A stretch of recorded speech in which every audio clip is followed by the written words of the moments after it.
Hi guys, candidate Tom Tugendhat started out this interview with Laura Kuenssberg saying that the Tories shouldn't be standing on the cliffs of Dover shouting at foreigners to let's leave the European Convention on Human Rights, because the crazy wing of the party has got it into their heads that this is the way to bring down immigration.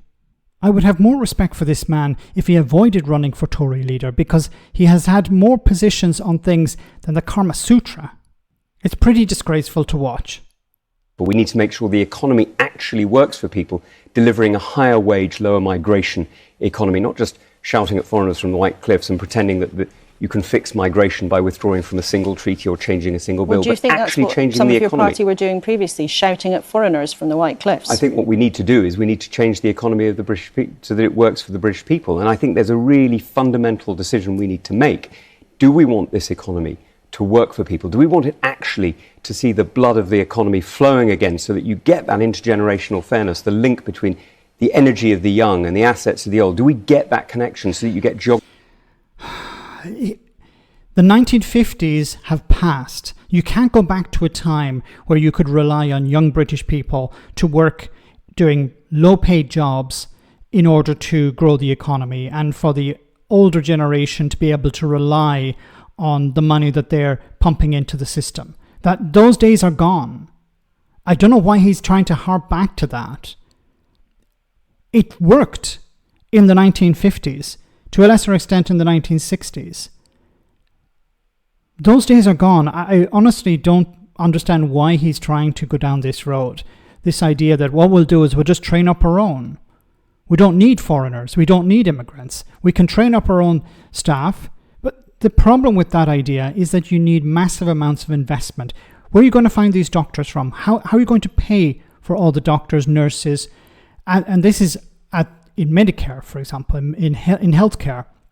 But what about all the people you need to work on farms? The people you need to work in factories, to build infrastructure? Where are you going to find these people in the local economy? You can't.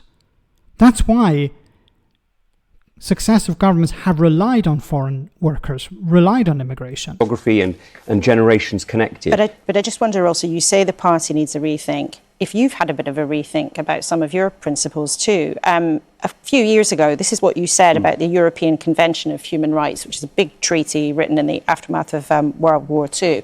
And you said it was an amazing piece of drafting crafted by lawyers in the aftermath of the Second World War. Real landmark piece of legal work many decades ago. But in this leadership campaign, you've started saying that you might be willing to leave the convention, which some people on the right of your party want. What's changed? So, Laura, in 2013, before I wrote this, I was saying that we needed to change bits of it. We needed to opt out of bits of it, so-called derogation. It still stands. This was an extraordinary piece of legal work written in the aftermath of the fascist regime dominating the whole of Europe. And those lawyers did an enormous amount of brilliant work. But what's happened since then is 80 years of change.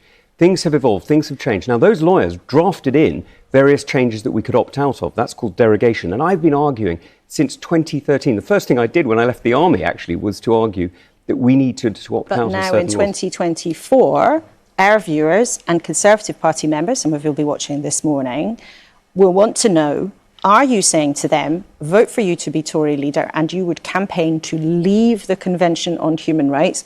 Or are you actually just flirting with that idea, as plenty Conservatives have done, and saying, well, maybe we might tweak it here or there? What are you actually saying? What I want to do is right now to derogate from certain aspects of the European Convention on Human Rights. To leave parts of it. To leave parts of it, which we can do now. The French do it, other countries do it in various different ways. The second thing is we need to reform it, because actually it's become dynamic, as so-called, since the 1970s and 80s, and it's changed.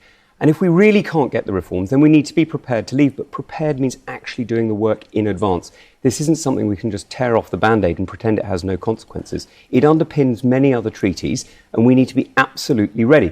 And my commitment is that we will be ready. We will do the reforms, we will do the derogations, and if they really don't work, then in order to keep the British people safe, I will always do what is necessary. Where is the connection between these derogations that he's talking about and immigration? Because you keep saying that immigration is a problem. You keep saying that you need to bring it down, but you haven't actually given a reasonable justification for that position. It's just immigration is bad. But you can see that the NHS is struggling to find the staff it needs. You can see a whole range of sectors can't find the workers they need to grow the economy. So where is the connection? Where is the link between the European Convention on Human Rights, the problems that you see in it, with immigration? I can't see that link. I would love for Tom Tugendhat to point out that link, because this is being used as a political football. And there's no mention, of course, once again, of the Good Friday Agreement.